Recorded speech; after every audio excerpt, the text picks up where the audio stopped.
Hola, ¿cómo estás? Bienvenido una vez más a la Biblia en un año y en esta ocasión vamos a estar leyendo Josué 4, 5 y 6 y dice la palabra de Dios.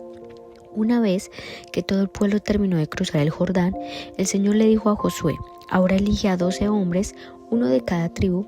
Diles: tomen 12 piedras del medio del Jordán, del mismo lugar donde están parados los sacerdotes. Llévenlas al lugar donde van a acampar esta noche y amontónenlas allí. Entonces Josué convocó a los 12 hombres de las tribus que había elegido, una por cada tribu de Israel. Les dijo: vayan a la mitad del Jordán, frente al arca del Señor su Dios. Cada uno de ustedes debe tomar una piedra y cargarla al hombro. Serán 12 piedras en total, una por cada tribu de Israel. Las usaremos para levantar un monumento conmemorativo en el futuro. Sus hijos les preguntarán: ¿qué significan esas piedras? Y ustedes podrán decirles: ¿nos recuerdan que el río Jordán dejó de fluir cuando el arca del pacto del Señor cruzó por allí? Esas piedras quedarán como un recordatorio en el pueblo de Israel para siempre. Así que los hombres hicieron lo que Josué les había ordenado. Tomaron 12 piedras del medio del río Jordán, una por cada tribu, tal como el Señor le había dicho a Josué. Las llevaron al lugar donde acamparon esa noche y construyeron allí el monumento. Josué también apiló otras 12 piedras a la mitad del Jordán, en el lugar donde estaban parados los sacerdotes que llevaban el arca del pacto, y las piedras siguen allí hasta el día de hoy. Los sacerdotes que llevaban el arca estuvieron en medio del río hasta que se llevaron a cabo todos los mandatos del Señor que Moisés le había dado a Josué. Mientras tanto, el pueblo se apresuró a cruzar el lecho del río, y cuando todos estaban a salvo en la otra orilla, los sacerdotes terminaron de cruzar con él el arca del Señor mientras el pueblo observaba. Los guerreros armados de la tribu de Rubén, de la tribu de Gad y de la media tribu de Manasés iban delante de los israelitas al cruzar el Jordán, tal como Moisés había indicado. Esos hombres armados, unos 40,000 en total, estaban listos para la guerra, y el Señor iba con ellos mientras cruzaban hacia la llanura de Jericó. Ese día el Señor convirtió a Josué en un gran líder a los ojos de todos los israelitas, quienes por el resto de su vida lo respetaron tanto como habían respetado a Moisés. El Señor le había dicho a Josué: ordénales a los sacerdotes que lleven el arca del pacto que salgan del lecho del río. Así que Josué dio la orden en cuanto los sacerdotes que llevaban el arca del pacto del Señor salieron del lecho del río y sus pies pisaron la tierra firmes. Las aguas del Jordán volvieron a fluir y desbordaron el cauce como antes. El pueblo cruzó el Jordán el 10º día del primer mes. Después acamparon en Gilgal, al oriente de Jericó. Fue allí en Gilgal donde Josué apiló las 12 piedras que había tomado del río Jordán. Entonces Josué les dijo a los israelitas: en el futuro sus hijos preguntarán: ¿qué significan estas piedras? Y ustedes podrán decirles: aquí es donde los israelitas cruzaron el Jordán sobre tierra seca. Pues el Señor su Dios secó el río a la vista de ustedes y lo mantuvo seco hasta que todos cruzaran, tal como hizo con el Mar Rojo. Cuando lo secó hasta que todos terminamos de cruzar, lo hizo para que todas las naciones de la tierra supieran que la mano del Señor es poderosa, y para que ustedes temieran al Señor su Dios para siempre. Capítulo 5. Cuando todos los reyes amorreos al occidente del Jordán y todos los reyes cananeos que vivían a lo largo de la costa del mar Mediterráneo oyeron cómo el Señor había secado el río Jordán para que el pueblo de Israel pudiera cruzar, se desanimaron y quedaron paralizados de miedo a causa de los israelitas.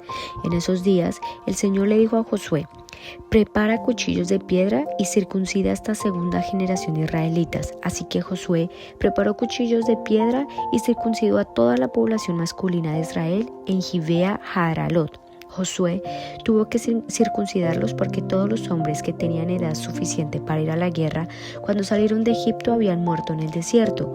Todos los que salieron de Egipto habían sido circuncidados, pero los que nacieron después del éxodo durante los años en el desierto, los israelitas anduvieron 40 años por el desierto hasta que murieron todos los hombres que salieron de Egipto y que tenían edad para ir a la guerra.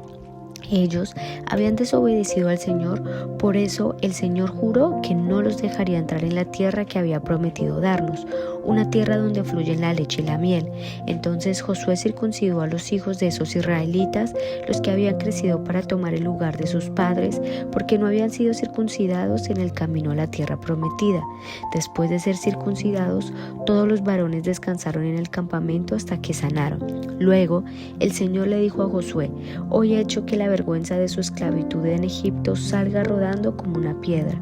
Por eso ese lugar se llama Gilgal hasta el día de hoy. Mientras los israelitas acampaban en Gilgal sobre la llanura de Jericó, celebraron la Pascua al atardecer del día 14 del primer mes. Justo al día siguiente empezaron a comer pan sin levadura y grano tostado cosechado de la tierra. El maná dejó de caer el día que empezaron a comer de las cosechas de la tierra y nunca más se vio. Así que desde ese momento todos los israelitas comieron de las cosechas de Canaán. Cuando Josué estaba cerca de la ciudad de Jericó, miró hacia arriba y vio a un hombre parado frente a él con una espada en la mano. Josué se le acercó y le preguntó: ¿eres amigo o enemigo? Ninguno de los dos contestó: soy el comandante del ejército del Señor. Entonces Josué cayó rostro en tierra ante él con reverencia. Estoy a tus órdenes, dijo Josué. ¿Qué quieres que haga tu siervo? El comandante del ejército del Señor contestó: quítate las sandalias, porque el lugar donde estás parado es santo. Y Josué hizo lo que se le indicó. Capítulo 6. Ahora bien, las puertas de Jericó estaban bien cerradas porque la gente tenía miedo de los israelitas. A nadie se le permitía entrar ni salir, pero el Señor le dijo a Josué: te he entregado Jericó, a su rey y a todos sus guerreros fuertes. Tú y tus hombres de guerra marcharon alrededor de la ciudad una vez al día durante 6 días. 7 sacerdotes caminarán delante del arca, cada uno llevará un cuerno de carnero. El 7º día marcharán alrededor de la ciudad 7 veces, mientras los sacerdotes tocan los cuernos. Cuando oigan a los sacerdotes dar un toque prolongado con los cuernos de carnero, haz que todo el pueblo grite lo más fuerte que pueda. Entonces los muros de la ciudad se derrumbarán y el pueblo irá directo a atacar la ciudad. Entonces Josué reunió a los sacerdotes y les dijo: tomen el arca del pacto del Señor y asignen a 7 sacerdotes para que caminen delante de ella, cada uno con un cuerno de carnero. Después dio estas órdenes al pueblo: marchen alrededor de la ciudad los hombres armados, irán al frente delante del arca del Señor. Después de que Josué le habló al pueblo, los 7 sacerdotes con los cuernos de carnero comenzaron a marchar en la presencia del Señor, sonando los cuernos mientras marchaban, y el arco del pacto del Señor los seguía.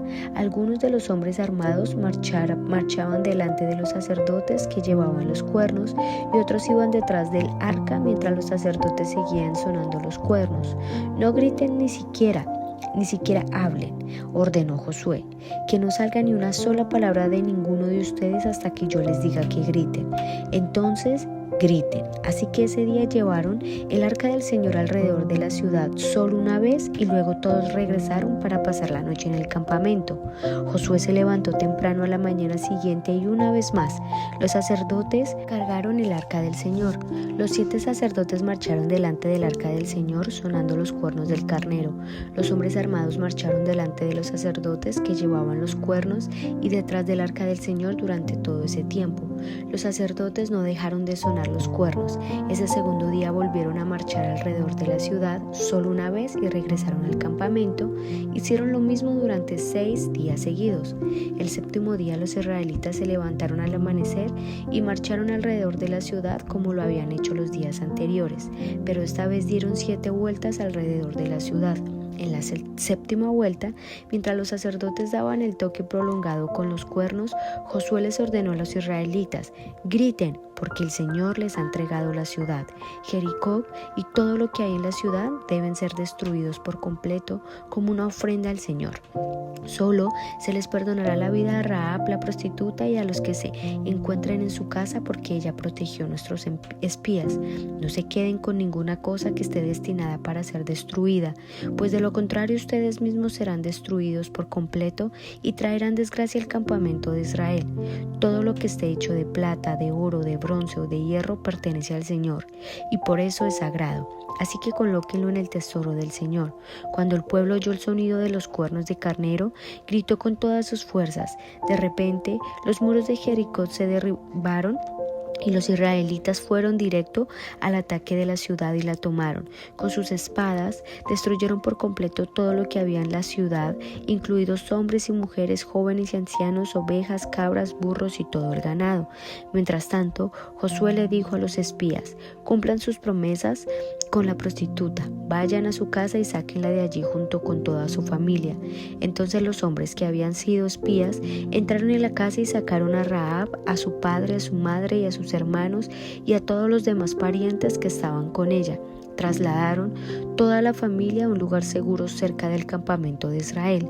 Luego los israelitas quemaron la ciudad y todo lo que había en ella. Solo conservaron las cosas hechas de plata, de oro y de bronce y de hierro para el tesoro de la casa del Señor. Así que Josué le perdonó la vida a la prostituta Rahab y a los parientes que estaban en su casa, porque ella escondió a los espías que había enviado a Jericó, y Rahab vive con los israelitas hasta el día de hoy. En esa ocasión, Josué pronunció la siguiente maldición: que la maldición del Señor caiga sobre cualquiera que intente reconstruir la ciudad de Jericó. A costa de su hijo mayor pondrá sus cimientos, a costa de su hijo menor pondrá sus puertas.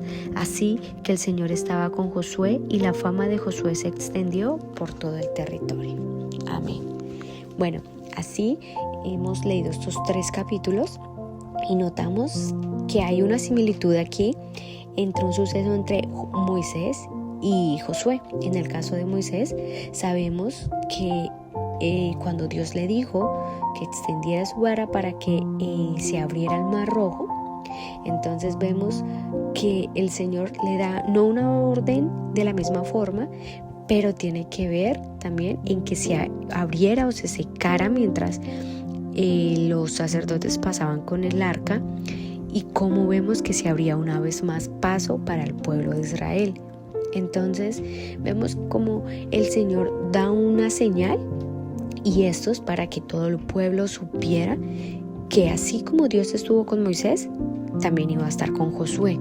Y por eso Dios mismo le dice que todo el pueblo lo respetaba, que todo el pueblo le obedecería. Y vemos que el impacto que tuvo no fue solamente en Israel, sino en las naciones que estaban a su alrededor, en su mayoría. Porque notamos cómo empieza el capítulo 5 de una forma un poco más llamativa, porque notamos las palabras poderosas, y es acerca de cómo ellos tuvieron temor, los pueblos cercanos, porque escucharon acerca de las obras que el Señor estaba haciendo una vez más. Imagínate, por causa de la obediencia de un hombre, todo lo que conllevó, porque Josué empezó a ser muy respetado alrededor de estas naciones, y empezaron a temer precisamente no porque Josué en su humanidad tuviera el poder para hacer estos milagros, sino porque Dios le estaba abriendo precisamente ahora a Josué, para que más que conocer a Josué, conocieran al Dios de Josué. Tú te podrías imaginar por un momento cuánto más Dios no podría hacer a través de nuestra vida, porque como lo dije hace un momento, no se trata de nosotros o lo que humanamente podamos hacer, sino de cuánto podamos dar a conocer el nombre del Señor. Y yo estoy segura que el Señor día a día quiere usarnos, y muchas veces nos confundimos porque vemos como Dios usa personas para hacer grandes milagros, prodigios, son muy reconocidos y demás, y no está mal, está bien, porque es lo que el Señor ha destinado para esas personas.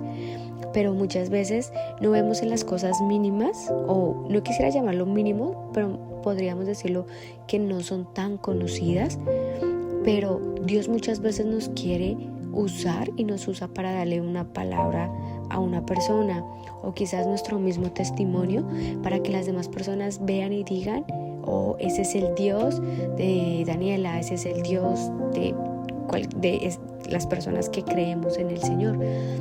Entonces, esto es un punto que creo que deberíamos recalcarlo y meditarlo, y es la obediencia. Eso conlleva a que Dios nos use porque nos ve como personas confiables. Y si nos ve como como personas confiables, ¿cómo no nos va a usar? Y tan solo imagina que tu mentalidad y mi mentalidad no es la misma de Dios. Y quizás hoy tu obediencia no lo sabemos, pero quizás el día de mañana eso puede traer o repercutir en gran manera. Entonces creo que es una palabra de ánimo para que no dejemos de creer que el obedecer al Señor siempre va a traer una recompensa, pero no miremos tan solo como la recompensa, sino miremos cómo estamos agradando a los ojos del Señor. Y luego de esto notamos cómo Israel restablece una vez más su compromiso con el Señor, al que todos los hombres son circuncidados. Esta segunda generación está siendo circuncidada. Y vemos cómo terminando el capítulo 5, ellos ya dejan de comer el maná. Y aquí vemos una vez más esa provisión del Señor, ya que aunque después de esto ellos dejan de comer del maná, porque ellos ya pueden comer de las mismas cosechas de donde ellos estaban, en Canaán. No estaban ocupando claramente todo el territorio, pero ya estaban empezando a ver la promesa cumplida. Pero más allá de la promesa, nota la fidelidad del Señor, que Israel jamás tuvo hambre, porque el Señor durante los 40 años en el desierto jamás los dejó de alimentar. Y luego de esto, o podríamos decir que el maná, ¿cómo lo podríamos llamar hoy en día? Lo podremos llamar como el trabajo, nuestra familia, el que tú te despiertas día a día y tú ves cómo el Señor está contigo. Tú puedes respirar, tú puedes caminar, tú puedes abrir tus ojos y es ver cada día esa provisión de Dios. Quizás como es una monotonía la que muchas veces vivimos a diario, dejamos esos pequeños detalles de lado. Y si tan solo pensamos, el Señor es tan bueno con nosotros cada día porque nos da de su provisión día a día. Y luego de esto, ya ahora sí terminando el capítulo 5, creo que esto es como una cristofanía, ya que hay varias versiones de la Biblia. Algunas lo llaman como príncipe, en esta versión lo llama como comandante. Y vemos que fue, repito una vez más, una cristofanía, viendo cómo Jesucristo vino y esta aparición claramente fue la señal, aunque la vio fue Josué, pero fue una señal de victoria que Cristo le estaba dando a Josué. Entonces fue algo similar con Moisés. Le dice, quítate tus sandalias, o en otras versiones como quítate el calzado porque el lugar donde estás es santo. Entonces vemos y recordamos que fue muy similar a lo que le pasó a Moisés en la zarza.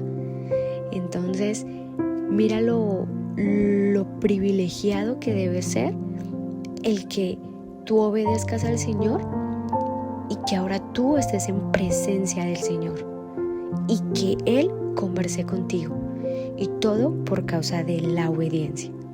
¿Y cuál es el resultado? Claramente lo vemos en el capítulo 6, donde las murallas caen, donde el Señor le dice, dejen con vida a Rahab y a todos los que estén en su casa, porque ella los ayudó. Y aquí muchos pueden decir y pensar, oh no, Dios es un Dios malo porque destruyó esta ciudad y demás. Pero si realmente lo ves desde el punto de vista del Señor, el Señor fue más que bueno, porque desde Génesis hemos notado cómo el Señor le ha tenido tanta paciencia a las naciones, a los pueblos, y llega un punto donde muchas veces el Señor decía, ya han llegado al límite y por eso los destruiré. Y es como si tú tuvieras un hijo y tú le dices, no hagas esto, no hagas esto, y llega un límite donde él sigue desobedeciendo. Entonces, ¿qué viene ahora? El castigo. Y fue precisamente lo que le pasó a Jericó, ya que esta nación precisamente era una de las naciones más idólatras, de las que hacían sacrificios con sus niños. Y notamos que en medio de todo hay misericordia, y en este caso fue para la persona que creyó en aquel Dios y que, sabiendo que ayudando a estos espías tuvo fe tuvo fe que el Señor podía tener también misericordia de ella. Y notamos cómo esa provisión llegó a su casa. Y si notamos, aunque lo vamos a dejar ahí, más adelante lo veremos, dejándolo solo como dato, es que Rahab, ella viene a ser parte de la línea genealógica de David. Entonces, si viene siendo de la línea genealógica de David, entonces adivina de también quién es esa línea genealógica. Lo vamos a dejar ahí, queda como un interrogante, ya sea para que lo estudies, lo medites o esperes hasta que lleguemos a ese libro y leamos precisamente el nombre de Rahab como parte de esa genealogía. Entonces vemos obediencia en estos capítulos y vemos fe, tanto de Josué como de Rahab. Así es que vamos a terminar con una oración. Señor, te damos gracias por tu amor, por tu fidelidad, por ser tan bueno y tan maravilloso, por enseñarnos cada día más y más de tu palabra. Gracias porque nos estás enseñando las bendiciones, Señor, que traen el obedecerte.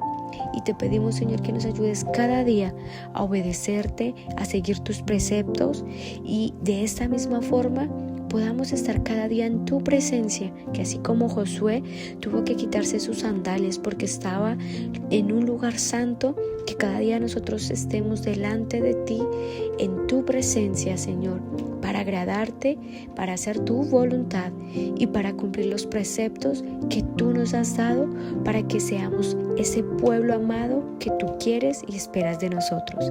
Te damos gracias, Señor, y oramos en tu nombre. Amén. Gracias, Señor. Y bueno, así terminamos estos capítulos y mañana nos vemos una vez más en la Biblia en un año de forma cronológica. Dios te bendiga.